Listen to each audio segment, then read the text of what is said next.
Secara sederhana dapat dipahami bahwa hukum adalah suatu peraturan atau norma yang digunakan untuk mengatur tingkah laku manusia dalam bermasyarakat. Sedangkan Islam itu sendiri menurut Mahmud Shaltut didefinisikan sebagai agama Allah yang diamanatkan kepada Nabi Muhammad SAW untuk mengajarkan dasar-dasar hukum dan syariatnya. Dengan memahami kedua arti tersebut, kita dapat menyimpulkan bahwa hukum Islam adalah seperangkat norma atau peraturan dari Allah dan Nabi Muhammad SAW untuk mengatur setiap tingkah laku manusia di tengah-tengah masyarakatnya. Baik, yang pertama yaitu hukum Islam pada masa tabi'in dan metode istinbatnya atau metode penggalian hukumnya. Setelah masa Khulafaur Rasyidin berakhir, masa selanjutnya adalah zaman tabi'in. Pada masa ini, perkembangan hukum Islam ditandai dengan munculnya aliran-aliran politik secara implisit mendorong terbentuknya aliran hukum. Pada masa tabi'in ini, corak pemikiran fuqaha atau ahli hukum, ahli fikih dibedakan menjadi dua, yaitu satu madhab, yang kedua adalah aliran ar-ra'yu. Aliran hadis ini merupakan golongan yang lebih banyak menggunakan riwayat dan sangat hati-hati dalam penggunaan ra'yu atau penggunaan penalaran pemikiran. Sedangkan aliran ra'yu lebih banyak menggunakan ra'yu dibanding dengan aliran hadis. Munculnya dua aliran pemikiran hukum Islam itu semakin mendorong perkembangan ikhtilaf atau perbedaan, dan pada saat yang sama semakin mendorong perkembangan hukum Islam.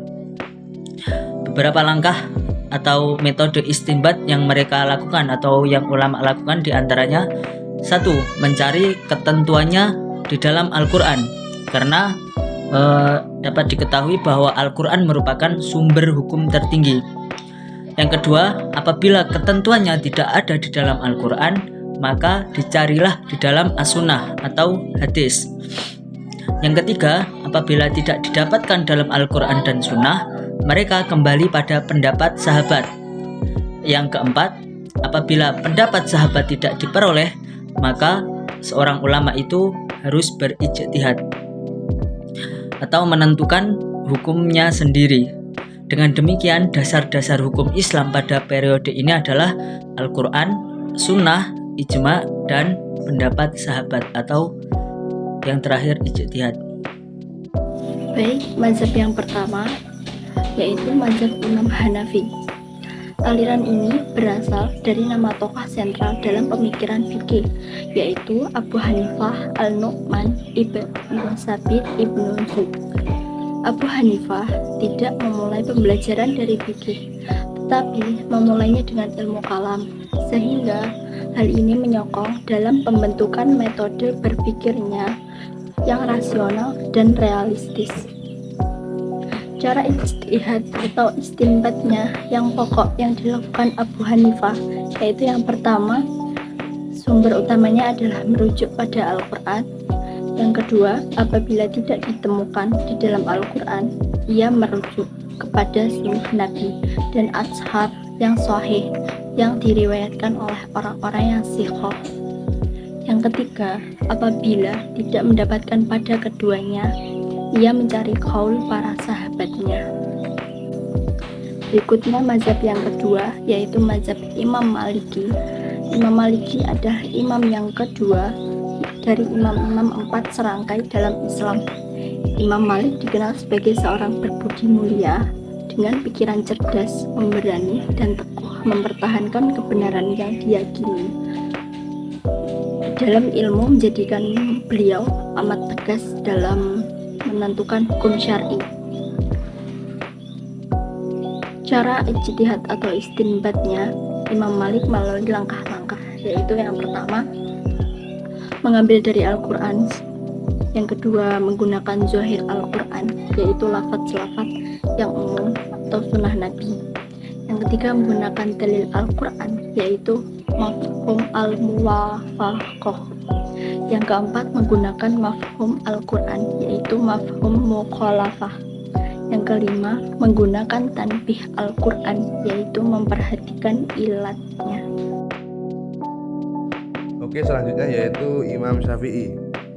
Nama lengkap dari Imam Syafi'i adalah Muhammad bin Idris bin Al-Abbas bin Syafi'i bin Al-Sa'ib bin Ubaid bin Abdu Yazid bin Hasim bin Al-Muttalib bin Abdi Manaf. Setelah meninggalnya Imam Malik, di sini Imam Syafi'i mulai melakukan kajian-kajian hukum dan mengeluarkan fatwa-fatwa fikih. Bahkan telah menyusun metodologi kajian fikih. Dalam kajian fikihnya, Imam Syafi'i berpendapat bahwa hukum Islam harus berpedoman kepada Al-Quran dan Sunnah serta ijma'. Cara ijtihad Imam Syafi'i seperti halnya imam mazhab yang lain. Namun di sini Imam Syafi'i menentukan sendiri turuk al-istibat al-ahkam. Nah, di sini adapun langkah-langkah ijtihadnya yaitu Al-Quran dan Sunnah. Apabila tidak ada di dalamnya, maka beliau melakukan qiyas terhadap keduanya. Dan apabila hadis telah mustasil dan sanadnya sahih, berarti ia termasuk berkualitas. Kemudian yaitu mazhab Imam Hambali. Imam Hambali itu beliau tergolong orang yang mengembangkan fikih tradisional. Dalam hidupnya Imam Hambal banyak melakukan analisis terhadap hadis Nabi dan kemudian disusun berdasarkan sistematika isnad. Imam Hambal juga terkenal sebagai ulama fikih dan hadis yang masyhur di kalangan masyarakatnya. Cara ijtihad Imam Hambali sangat dekat dengan ijtihad Imam Syafi'i. Selanjutnya pendapat-pendapat Imam Hambali dibangun di atas 5 dasar. Di antaranya 1 yaitu al-nusus dari Al-Quran dan Sunnah. Apabila telah ada ketentuan dalam Al-Quran dan Sunnah, beliau berpendapat sesuai dengan makna yang tersurat. Makna yang tersirat ya abaikan. Di garis bawah yaitu makna yang tersurat dan makna yang tersirat beliau abaikan. Yang kedua yaitu jika tidak ada di dalam Al-Quran dan Sunnah gitu, maka menukil fatwa sahabat dan memilih pendapat sahabat yang disepakati sahabat-sahabat lainnya. Yang ketiga yaitu apabila fatwa sahabat berbeda, maka memilih salah satu pendapat yang lebih dekat kepada Al-Quran dan Sunnah. Yang keempat, Ibnu Ahmad bin Hanbal ini menggunakan hadis mursal dan dhaif apabila tidak ada atsar qaul sahabat atau ijma' yang menyalahinya. Yang kelima, apabila hadis mursal dan dhaif sebagai yang diisyaratkan di atas tidak didapatkan, maka menganalogikan atau qiyas. Dalam pandangannya, qiyas adalah dalil yang dipakai dalam keadaan darurat atau terpaksa. Langkah terakhir adalah menggunakan sad al-Dharra'i, yaitu melakukan tindakan yang preventif terhadap hal-hal yang negatif.